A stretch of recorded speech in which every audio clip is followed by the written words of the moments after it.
Hey folks, and welcome back to another video from D1 DLC. I am Jake, this is Jordo. Hey. It's been a while in between drinks, but we are back with some great tech. Today we're going to take a look at the HyperX Alloy Core Tenkeyless keyboard.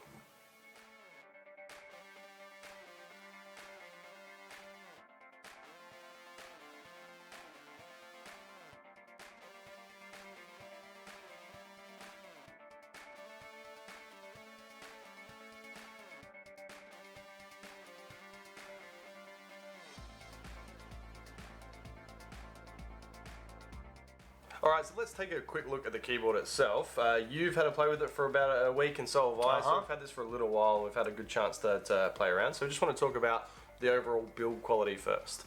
And as we can see, it's like a really compact frame. So as I mentioned before, 10 keyless, so no number pad on the other side. It is quite small form factor. Yeah. But it is a fully aluminium frame, and it's got quite a lot of weight to it. It's almost a kilo, so just over 900 grams in terms of. I was actually really surprised once I got this out of the box and I lifted it. I'm like, holy crap! Like, this is heavy. Yeah. It sort of oozes. As soon as you feel that weight, it kind of oozes quality. Like, it just feels like it's well made. And in saying that, the actual body itself, we say aluminium, right? And usually sometimes it's the case where the top is aluminium and it's plastic underneath. This is not the case. Yeah, 100% aluminium frame from aluminium all the way around. Yeah, really good. So I just want to touch on one thing. Besides this body, which is absolutely amazing, it feels amazing, the next giant standout thing for me is the lighting and how bright this thing is, right? It probably has something to do with the fact it's got the naked frame around it. Yeah. It's just illuminating. It's just coming out. You know, it's pouring out, right? And it's bloody bright. If for anyone that's used something like a Razer Chroma, when you don't have a naked frame, it sort of gets lost, right? This is just next level.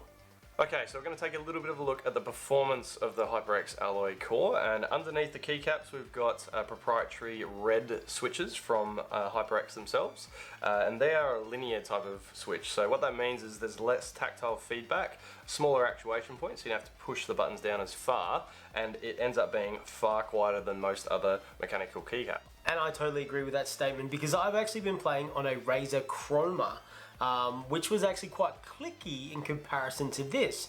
Oh, it's so quiet. The buttons feel amazing. Yeah, they really do. I think it takes a little bit to get used to it as well though, because I wasn't really prepared for the linear, because I've never used a linear switch before.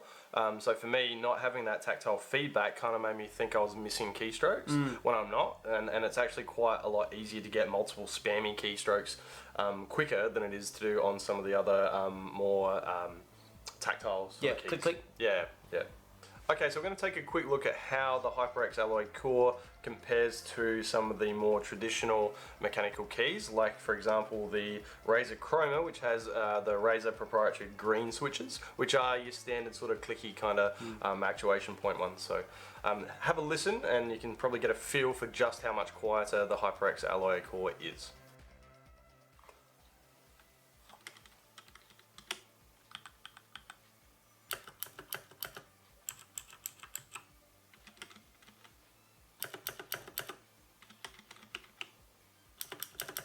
So now we're going to take a look at comparing the HyperX Alloy Core with the Roccat Swara FX keyboard.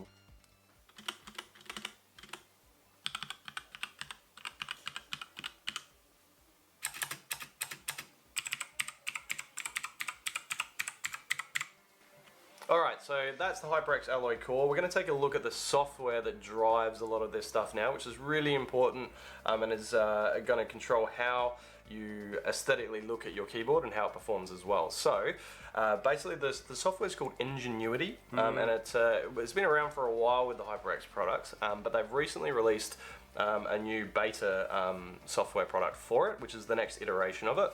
And I had a little bit of a chance to play with it when I was trying to set up in particular some gaming profiles for this, and I did find overall the quality of the software is relatively average, and it didn't give me a whole lot of control over the LED lighting functions either. Like, it just seemed like it was lacking a little bit. What did you think? Look, I actually have to agree. Unfortunately, it sort of lets down this because I want to be able to configure this with ease, and unfortunately I didn't find that in the software.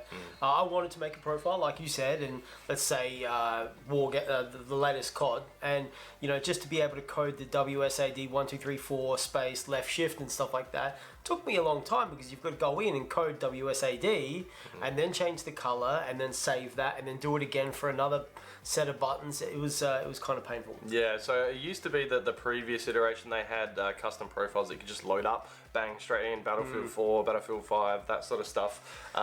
But they still have those profiles, but they're designed specifically for the previous version of the Ingenuity software, so they haven't updated them to be compatible with the current beta. The other problem is that wouldn't be an issue if I could still get the original software. I can't find it. So you guys let us know if you've been able to get hold of it, because I'd love to get hold of that and then pop some of these profiles on there. But at the time of shooting anyway, it was really quite frustrating to use that software. Okay, so to wrap it up, the HyperX Alloy Origins core mechanical keyboard, Tenkeyless, so small form factor, a really, really solid base, grey aluminium construction.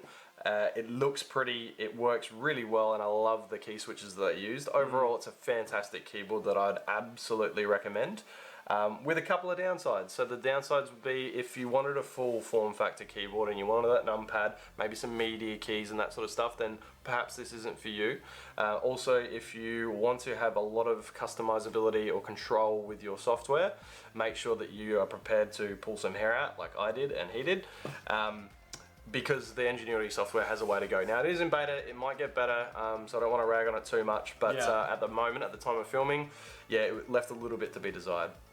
Also, you can pick this up from somewhere like PC Case Gear for $169 Australian at the time of filming. That will change undoubtedly over time, but as of right now, it's about $169. So for that price, it is on probably the slightly more expensive side, but the build quality and what you're getting is top notch, and I could not recommend it more. Absolutely agree. And last but not least, thanks so much to HyperX for providing this kit to us. We really enjoyed reviewing it.